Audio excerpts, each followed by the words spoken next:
Le président lui a déposé sa candidature, vraiment c'est un crime pour les Camerounais. C'est un crime, puisque un papa à son âge, un homme ne doit plus être candidat. Vu durant le temps, puisqu'il a déjà géré le pays au moins pendant 60 ans. Il entre dans le gouvernement du Cameroun à l'âge, j'espère, 26 ans, entre 26 et 28 ans. Mais de nos jours, imaginez, pourquoi il ne peut pas permettre aussi à certains jeunes aussi d'avoir cet avantage que lui il a eu? Pourquoi lui ne peut pas? Vraiment, lui, je vous dis, c'est un crime pour les Camerounais. C'est-à-dire, c'est génocidaire, je ne peux pas mentir, s'il le fait. Si la loi lui permet, je n'en disconviens pas. Mais même l'homme, au moins dans son corps, doit se sentir fatigué. L'homme doit comprendre qu'à un niveau, je dois laisser. L'homme doit comprendre qu'à un niveau, il doit laisser. Donc l'homme ne doit pas prendre sur lui parce qu'on lui a donné, parce que la loi lui permet certaines choses. Pourquoi la retraite existe dans le travail? Pourquoi on dit là au travail la retraite existe? Si c'était dit qu'on doit travailler continuellement, pourquoi lui qui est président ne peut pas instaurer une loi qui parle de retraite de la présidence? Il doit le faire dans les normes. C'est ce que je souhaiterais vraiment qu'il le fasse. Mais je dis bien, je souhaiterais qu'il ne passe même plus. Preuve en est, même les prélats ont commencé à parler. Et je les remercie, même les artistes petits pays, ils en ont parlé et que je les remercie tellement. C'est des voleurs qui sont en train de l'encourager. Preuve en est, actuellement dans les réseaux sociaux, il y a, je peux dire, une capture de monsieur Essomba, Dieudonné Essomba, qui est en train de dire que tous ceux qui supportent un paresseux sont des bandits. C'est ceux-là qui veulent manger, qui passent leur temps à vouloir manger avec ceux-là pour piller, manger, pour nuire aux autres. La candidature du président de la République ne pose pas problème. Hein. C'est au Camerounais de savoir, le moment venu, qui élit, qui choisit. Je ne peux pas juger un président de la République par rapport à l'âge. Mais n'est-ce pas, on dit que c'est les plus vieux sont les plus sages. Moi je ne trouve pas de problème à sa candidature. Moi je ne trouve pas un problème à sa candidature. C'est au peuple camerounais à s'organiser le moment venu, choisir qui veut. Parce qu'on aura plusieurs candidats. S'ils ne veulent plus de lui, ils n'ont qu'à choisir un autre candidat. Je pense que Paul Biya, en homme sage, en patriarche, devait se retirer par la grande porte parce que justement, il a eu le temps de marquer son empreinte pour la construction du Cameroun. Et il est très judicieux pour lui de passer la main et que le Cameroun continue à évoluer. Comme lui aussi, il a été, n'est-ce pas, recommandé par son prédécesseur, le regretté mémoire Amadou Ahidjo. Donc pour moi, je pense que lui, il doit prendre sa retraite politique et ça va lui faire du bien et ça va également faire du bien aux Camerounais et au Cameroun. Non seulement il est vieux, on ne peut pas être contre les vieux, mais en réalité c'est une grâce, il est vieux. À 92 ans, on est suffisamment âgé pour se retirer. Les gens qui ne veulent pas lui dire la vérité, son entourage, mais en réalité lui-même n'a plus ses forces quand il avait 42 ans ou de 30 ans lorsqu'il était Premier ministre à l'époque. Il n'a plus ses forces là, lui-même comprend que en réalité son entourage ne lui dit pas exactement la vérité. Il est âgé, il est vieux, il est arrière-grand-père, il doit se reposer et que le Cameroun doit continuer avec les jeunes et avec d'autres hommes politiques. En tant que citoyen, je pense qu'il joue encore de tous ses droits civiques pour pouvoir briguer un nouveau mandat, mais la question c'est que est-ce qu'il a encore la capacité physique à exercer ses fonctions, parce que nous voyons nous-mêmes aussi en tant que Camerounais comment on est un peu fatigué et puis les choses vont mal au pays, quoi. On ne sait pas si avec la nouvelle candidature de notre président de la République, les choses pourront marcher comme il se doit.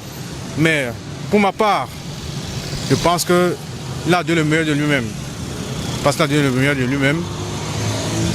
Je souhaiterais qu'il passe la main à quelqu'un d'autre, soit peut-être dans son appareil politique ou soit ailleurs. Parce que nous aimerions aussi peut-être avoir un vent nouveau au Cameroun. Donc, c'est notre souhait. En fait, c'est mon souhait à moi. Je pense que c'est le souhait de peut-être de 95% des Camerounais.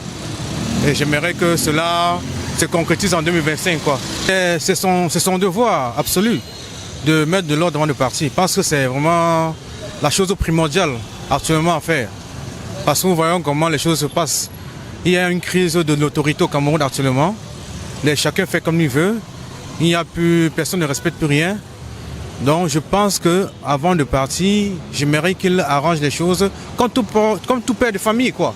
Quand un père de famille sent que les enfants sont censés déchiqueter, concernant la succession, il est du droit du père de la famille de dire ok, on va se rassembler, je vais faire une réunion, on veut tenir une réunion pour définir le rôle de chacun avant son départ. En tant que spirituel, on laisse tout à Dieu. C'est Dieu a décidé, parce que nul n'est éternel. Dieu a décidé s'il doit être ou s'il ne doit pas être. Puisque je ne le connais pas particulièrement, je ne connais pas son état de santé. Je ne sais pas comment son quotidien. S'il dit qu'il doit être, laissons le temps à Dieu. Franchement, le président Paul Biya a beaucoup fait pendant 42 ans pour les Camerounais. À l'heure actuelle, il est fatigué. Il faut qu'il aille se reposer. Et il met quelqu'un d'autre là, pour qu'il devienne comme le bâtisseur de la nation. Là, il reste pas derrière, que celui qui va même laisser, il voit qu'il peut se tromper, il peut se renseigner vers lui, il dit que mon papa, en voilà, vous m'avez laissé, ça se passe comment? Donc il ne faut pas toujours qu'on le laisse là, parce qu'il est fatigué. Votre grand-mère, arrière-grand-mère au village, à son âge, on ne peut même plus aller tenir là-haut. On va tout le tromper comme on a l'habitude de le tromper. On lui dit qu'on a fait telle chose, on n'a pas fait.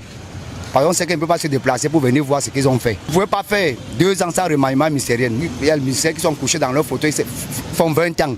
D'autres qui sont là, ils fêtent même 20 ans de pouvoir. Vraiment, ce n'est pas digne pour un pays comme le Cameroun. Ce n'est pas digne pour un grand président, l'un des grands présidents du monde, comme celui du Cameroun. Comme moi ici, un jeune Camerounais, je vois qu'on c'est... Parce que le président Paul Biya, lui, il a le paix dans notre pays. On est fiers, depuis que moi je suis né ici au pays, je n'ai jamais eu les difficultés et je vis bien, je vis normal, je travaille, j'ai un salaire maintenant et le pays est en paix. Comme moi, je peux dire que Dieu donne la chance à Paul Biya, il gagne encore le pouvoir. Ce n'est pas l'âge qui fait la force, c'est l'union qui fait la force. L'âge ne dit rien au pouvoir. Il faut seulement diriger comme il faut. C'est seulement ça qui est important et c'est ça que nous on souhaite. Mais il a beaucoup fait au pays. Il a beaucoup fait comme nous les Camerounais, comme moi et je suis très content de son excellent Paul Biya. Depuis 42 ans, Paul Biya dirige le Cameroun d'une main ferme. Mais pour de nombreux Camerounais, ce long règne est devenu synonyme de stagnation et de frustration. Les citoyens lambda expriment un ras-le-bol grandissant face à une gouvernance perçue comme déconnectée des réalités quotidiennes. Les promesses d'un développement rapide et d'un progrès social sont aujourd'hui éclipsées par les défis persistants. La corruption, le chômage élevé, l'insécurité grandissante et l'accès limité aux services de base. Ce mécontentement s'est amplifié au sein de la société civile, où les voix des hommes d'église se font également entendre. Ces leaders religieux, souvent respectés par la population, dénoncent l'absence de dialogue et d'écoute des besoins du peuple. Selon eux, l'Église doit être un lieu de réconciliation et de justice. Mais ils constatent que les valeurs de transparence et d'équité sont souvent négligées par ceux qui détiennent le pouvoir. Le citoyen lambda, qui aspire à un avenir, meilleur pour lui et ses enfants, ne peut s'empêcher de se demander « Où va notre pays ?» Les appels à un changement de cap se font de plus en plus pressants et la demande d'une gouvernance plus participative et responsable devient un cri de ralliement. Face à la lassitude et à l'indifférence des dirigeants, les Camerounais se tournent vers l'avenir, espérant une renaissance politique qui mette enfin l'accent sur le bien-être de la population et la justice sociale. Cette tension croissante pourrait-elle être le catalyseur d'un changement tant attendu? L'heure est venue pour le peuple camerounais de faire entendre sa voix et de revendiquer un leadership qui répond à ses aspirations.